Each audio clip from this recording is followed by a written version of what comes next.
Do you love our NHS? I love our NHS too. Today, I'm just going to go through some of the reasons why I think that we're going to have to make some significant changes if we're actually going to save that. If you want to learn a little bit more, watch on.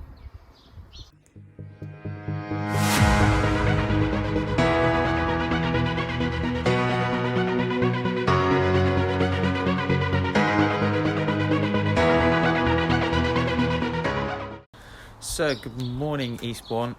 Just wanted to jump on another live this morning and just cover a topic that I found really interesting as I was listening to Russell Brand. He's basically he's done a practice where he's written a letter to Boris Johnson, but rather than send it to him personally, what he's basically done is he's utilised social media and actually read the message out to Boris Johnson himself. Now, I wanted to just jump on and really kind of discuss some of the information that he was really talking about, because it makes so much sense. Now, the question that I wanted to ask is, what are we actually actively doing in order to save our NHS?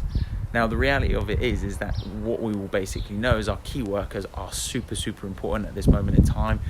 I honestly can't say how proud that we should be as a nation for what these people are actually currently doing and some of the situations that they've currently been through. Our NHS has probably never ever had a strain quite like this. Now, interestingly, Boris is or not even just Boris, but Parliament and politicians for a long time have basically looked at our NHS and really had discussions as to how they want to do things moving forward, which potentially means privatising this health service that we've currently got. Now, the reality of it is that basically what's been going on is going to have cost the NHS a significant amount of time, a significant amount of staff, and a significant amount of money. And as a result, what we've essentially got to do is look at how the NHS is basically being run now, where they are only actually seeing emergency-based cases. Now, let's basically look at that and say, okay, what if we only ever use the NHS like it's being used now? And I'll let that sink in for a second, because at the moment, anything that's not considered essential is not being seen by the NHS. So, for example, if someone has a back problem or a knee problem or a shoulder problem, they're currently not being seen by the NHS. And a lot of the time, there have been loads of things that have basically been utilised on the NHS or people that have been using the NHS for health reasons, which could have been quite easily solved on their own. So what is it that you're actually doing in order to actually manage and control your health?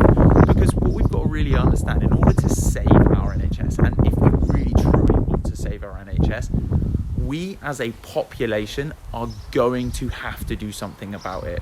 These key workers will not be able to work like this for the rest of our time here in the UK.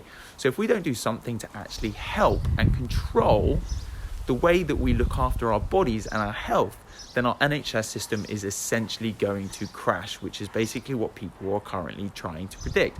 So the question is, what can you actually do about it in order to actually save our NHS from potentially any further scrutiny or damage?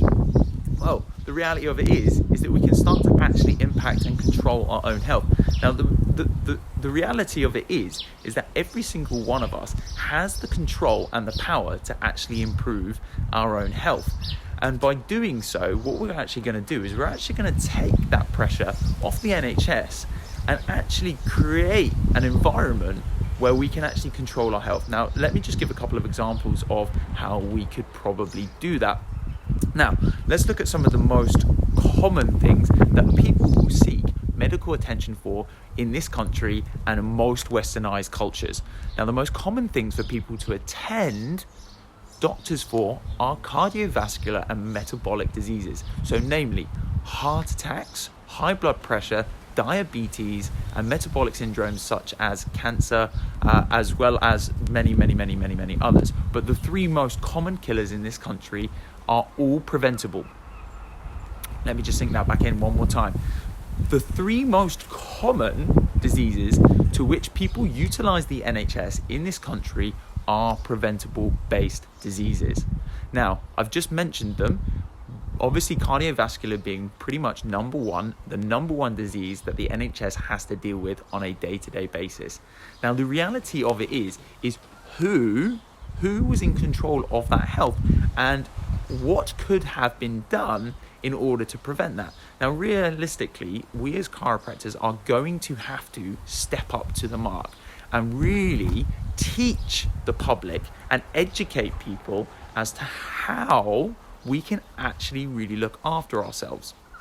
Now, again, if we look at something, say for example, as simple as cardiovascular disease, the reality of something like that is that did not occur overnight.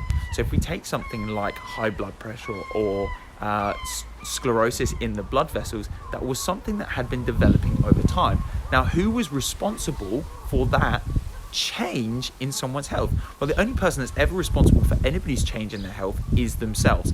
Now, like I say, if we want to actually see the NHS survive through a situation like this, there are going to be one of the few things that are going to happen. Our taxes are going to have to go up, or we are going to have to do something as a nationality, as a public, in order to actually improve our health so that we can take that strain and take that pressure off the NHS so it actually can realistically survive for those people that urgently need it. So at this time, what we're essentially going to be doing, we are going to be reopening our office from the 1st of May. We are considering ourselves as key workers, and we do want to ensure that people can still have access to a high quality level of care which can take pressure off the NHS.